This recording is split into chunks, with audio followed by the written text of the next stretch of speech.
Hello, ladies and gentlemen, and welcome to the Scottish Clans. I'm Clint. Boy, am I excited to share this clip of my conversation with you today that I had with Dr. Aonghas MacCoinnich. Now, he's with the University of Glasgow. Not only is he a scholar, but he's a native Gael.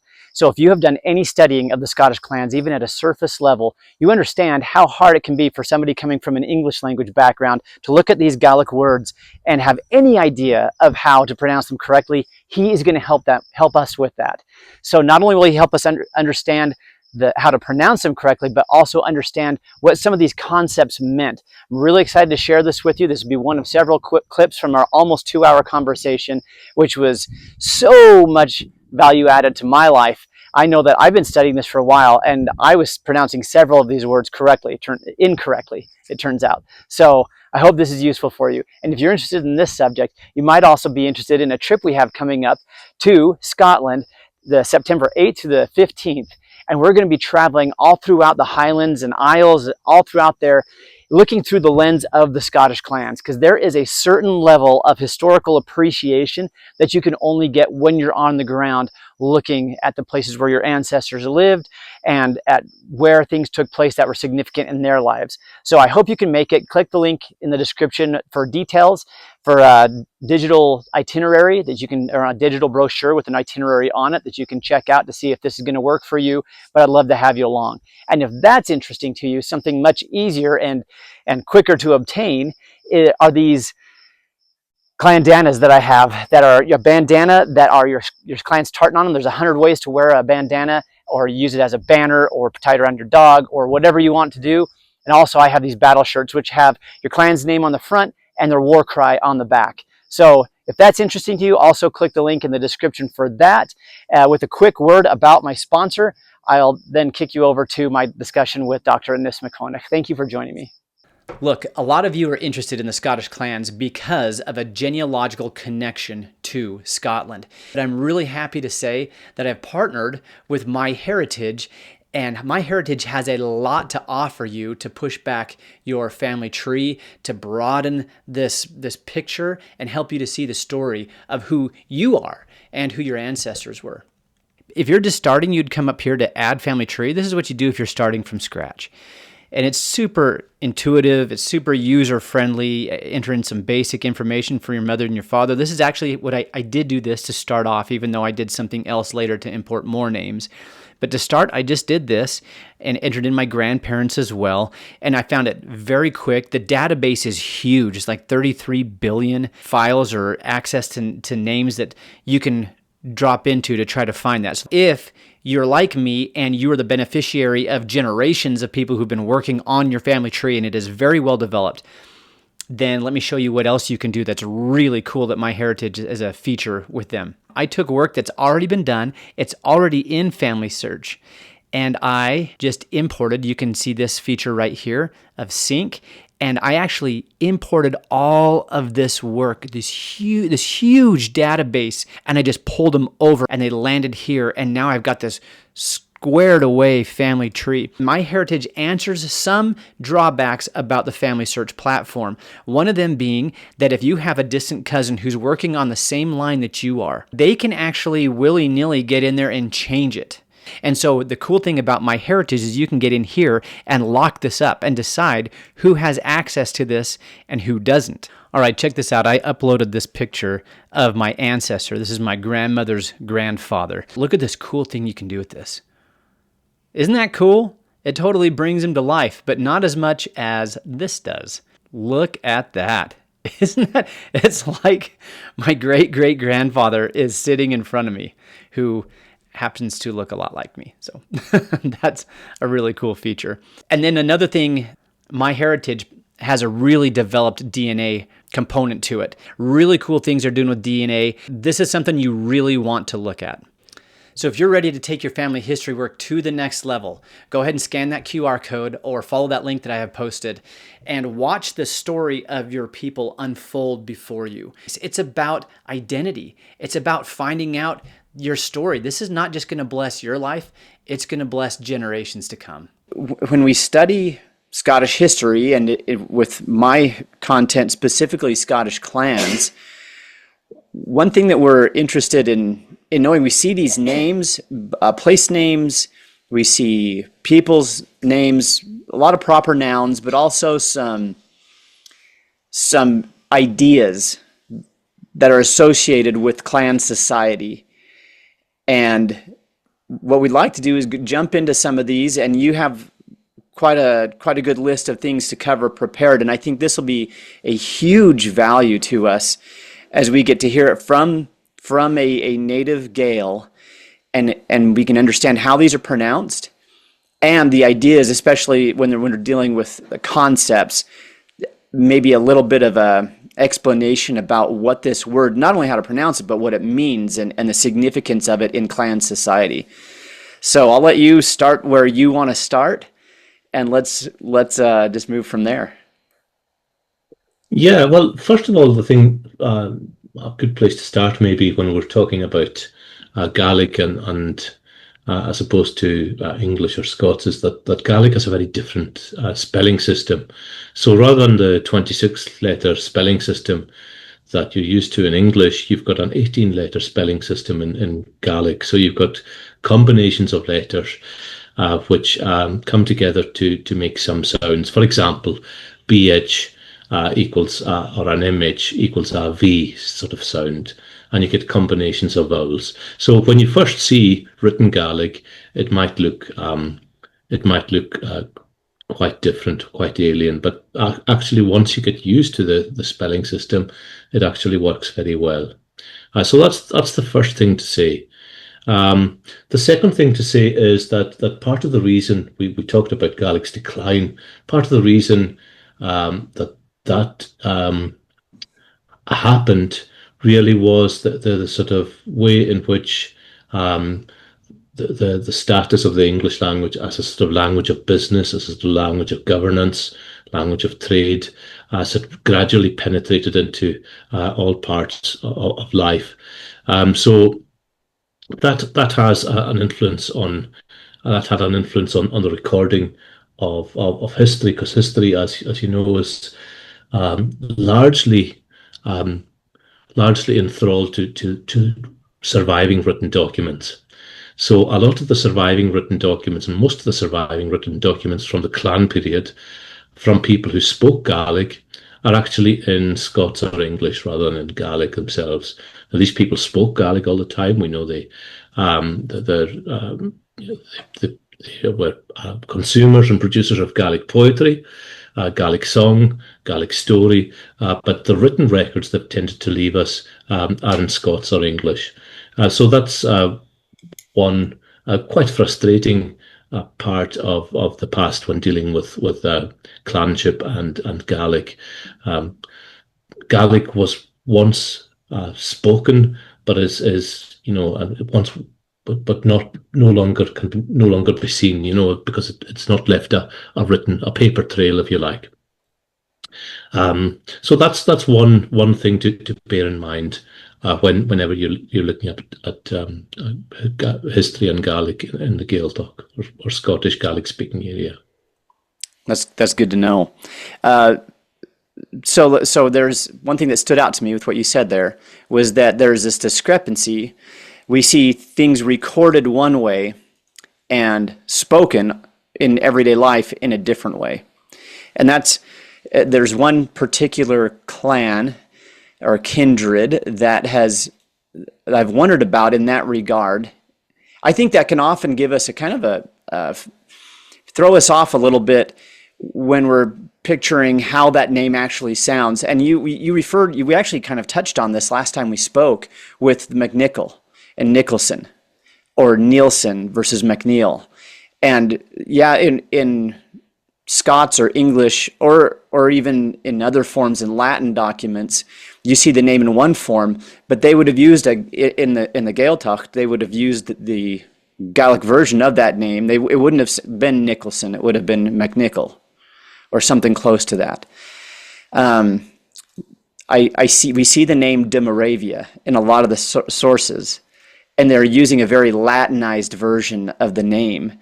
But really, that's just the name Murray, is it not? It becomes the name Murray. That's slightly different, because that actually starts in Latin, I think. Starts in Latin. and it might become it takes a Gaelic form thereafter. So that's a slightly unusual, well, not maybe not that unusual example, but it's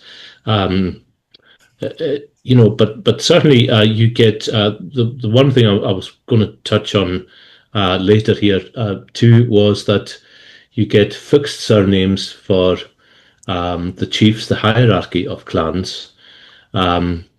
So you get the MacNeil and certainly the taxman will be MacNeil. But further down the social scale, you don't tend to have that until much later. What you do have are patronymics, people being named after their father, sometimes a 3-generational patronymic.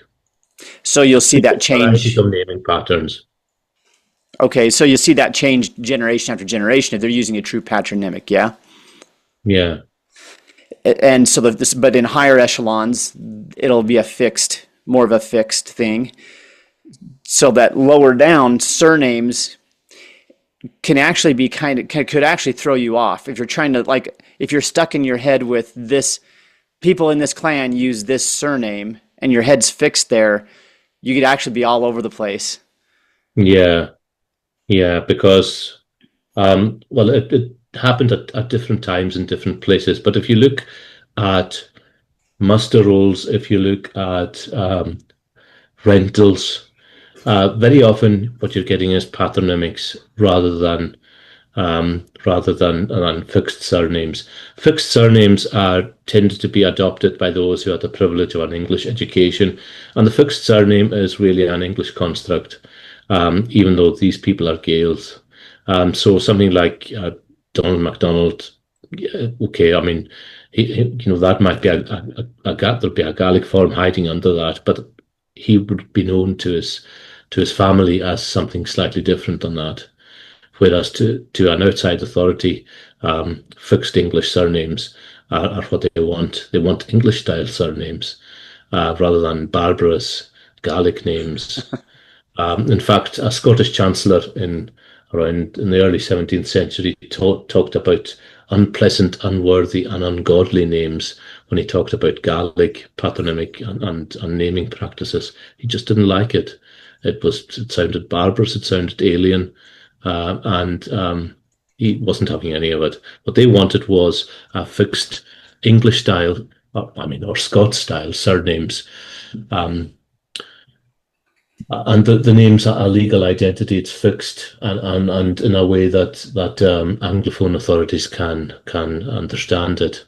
Now that works with the chiefs, I guess, who are they're tied, they're sitting targets. Their land is a target if they don't comply with the authorities, so they're known to the law well. But when you go further down the spectrum, you get all sorts of different varieties of names. Patronymics. There are family names. There are personal names. There are nicknames, lineage names, all sorts of names, nicknames. You get a wide variety of names, and you see these Gaelic names, and you see Scots-speaking scribes struggling to try and write this down. And often it's quite a challenge when you see these name forms and you think, what on earth is that? So it's part of the fun of dealing with this, I think. You touched on a lot of things there that maybe we could dive into a little bit deeper, and then you could unpack the idea of it and also how to pronounce these things. We talk about the chief of the clan might have there's the name of the clan, of the kindred, but then he might have a style that he might use that's different than the name of the kindred. For instance, the Campbells with MacCailean Mòr. That's correct. And so, but that doesn't refer to every Campbell. That refers to only the chiefly line. Oh, that's right. That's MacCailean Mòr is the chief of Clan Campbell. So yeah, and that takes its name from a very early Campbell, a big shot Campbell who really established the clan. So subsequent Campbell chiefs in English or Scots or English, they're known as Campbell, of course, the chief of Clan Campbell. but in Gaelic they would be known as MacCailean Mòr.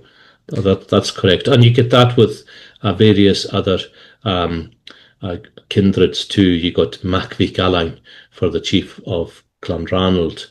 You've got MacShimidh for the chief of the Fraser of Lovat. And you've got, a variety of other designations. A lot of the chiefs of the MacLeods of Raasay were called MacCailean, for example.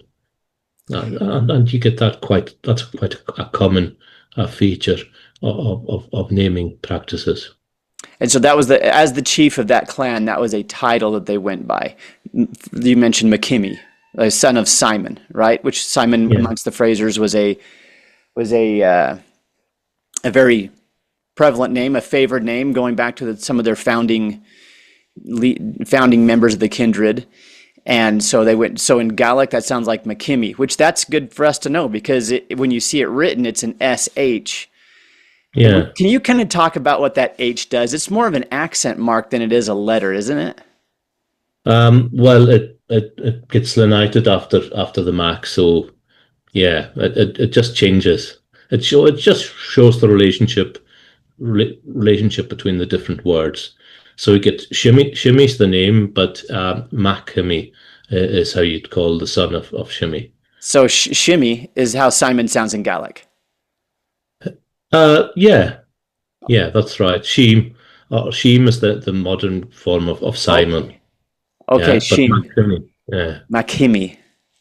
And that's true. Can we just keep on kind of running with that a little bit? Because we see the Robertsons of Struan were the chiefly kindred of a bigger group called Clandana.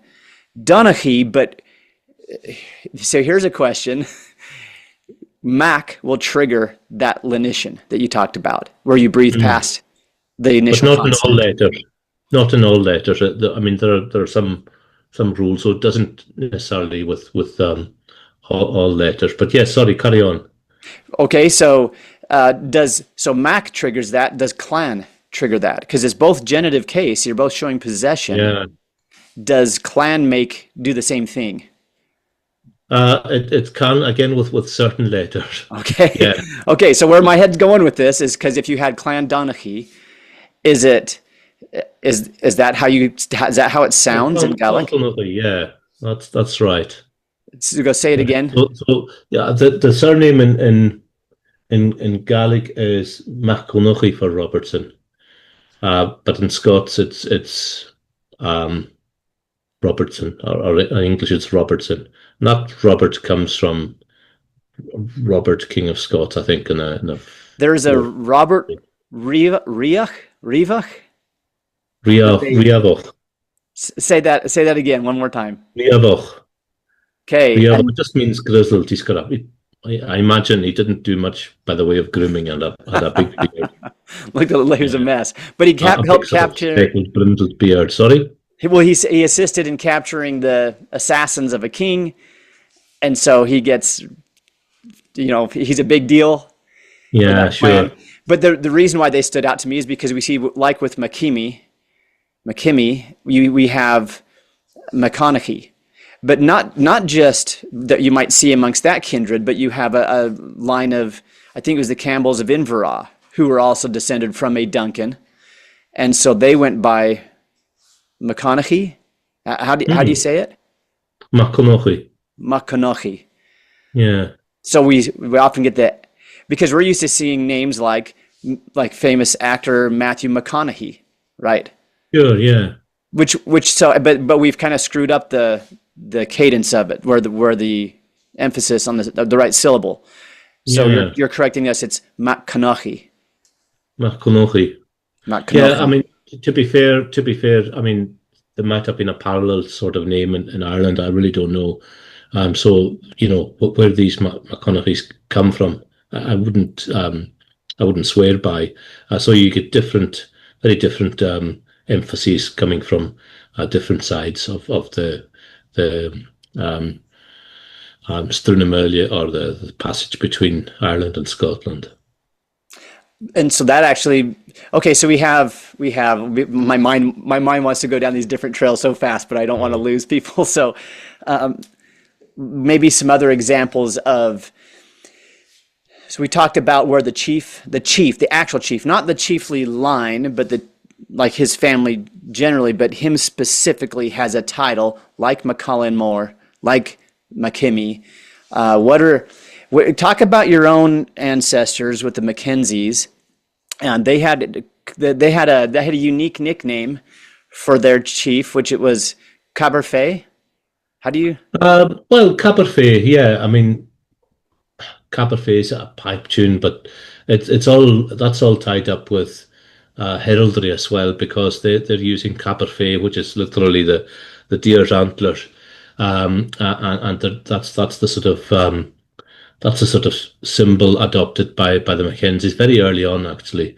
And there's a pipe tune Caberfay, and so that's very much bound up with their sort of team insignia, I suppose, or corporate branding, I think.